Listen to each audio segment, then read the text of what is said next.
Αυτό το DVD εξηγεί πώς να εγκαταστήσετε, να λειτουργήσετε και να διατηρήσετε την ποιότητα του νερού Kangen. Η πλάκα ηλεκτροδίων της Levelac είναι παχύτερη και μεγαλύτερη από άλλα παρόμοια συστήματα νερού.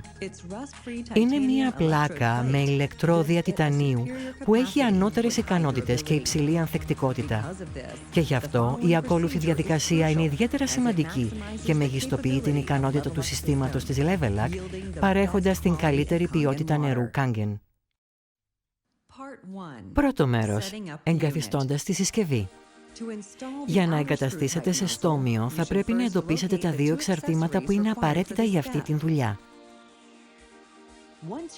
Αφού βγάλετε το εξωτερικό στόμιο που υπάρχει ήδη στην άκρη της βρύσης και το αντικαταστήσετε με τον προσαρμογέα βρύσης, το βιδώνετε με το χέρι και το σφίγγετε με ένα κέρμα.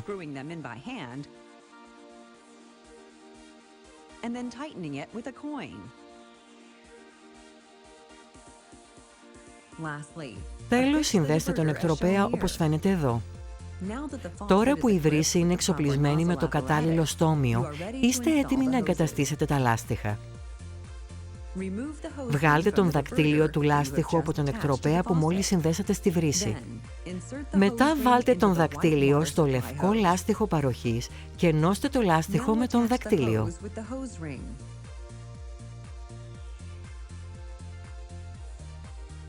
Μετά συνδέστε το γκρι λάστιχο με τη δευτερεύουσα βάση.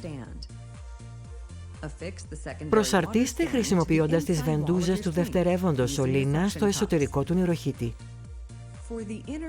Για τις βρύσεις που βιδώνονται εσωτερικά, διαλέξτε πρώτα τα σωστά εξαρτήματα. Βγάλτε το στόμιο που είναι ήδη βιδωμένο στη βρύση. Αντικαταστήστε το βιδώνοντας τον σωστό προσαρμογέα βρύσης και σφίξτε τον με ένα κέρμα.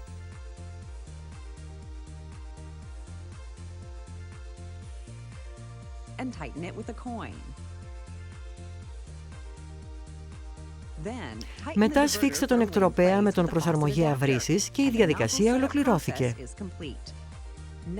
Τώρα βγάλτε τον δακτύλιο του λάστιχου από τον εκτροπέα, περάστε το λευκό λάστιχο παροχής μέσα από τον δακτύλιο και ενώστε το λάστιχο όπως πριν με τον δακτύλιο.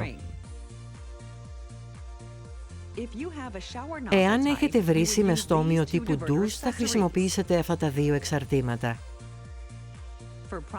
Για την καλύτερη εγκατάσταση, βιδώστε τους προσαρμογής βρύσης φυκτά μέσα στη βρύση. Χρησιμοποιήστε ένα κέρμα για να σφίξετε το στόμιο με τον προσαρμογέα.